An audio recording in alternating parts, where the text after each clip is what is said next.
Mbinga wo Tindisia wo Pakati mkuu wangu chaka one room. Wait, Gudo. Since high school for the pesra kuona chama. Ndoka dimbangu, You didn't ragwi.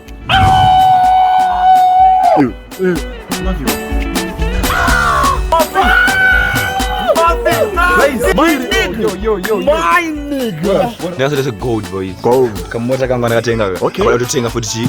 Kamba kama next door baba. Oh, ngane ne bawangu. This your house? Yeah. Oh wow. Hata kazoshanda boys. Kwa hiyo mfana bride unazwe. Boys, inda boss nini? Boss. Ndikamali mshawoni mararo. Ndeko isadzimba 2 imwe iri kubevd imwe iri kuwaterfalls. Ndine waterfall. Unzo Bentley, BM, Benz nesiroko. Unafanya ngoja kuchakadeni. Ewa, ndinchotsogera mpano wangu ini, mpano wangu ndona ndichotsogera. Ndoka vakatingisira madomasi akawara pepa maipo. Boss nini? Ukutondifananiza. You know what? Makaita tidituke. Bye. Ayewa, ukunifananiza inini nda boss nini? Anyway guys, go exchange my contacts then to go to the WhatsApp. Definitely. Hapo yangu 772. Right.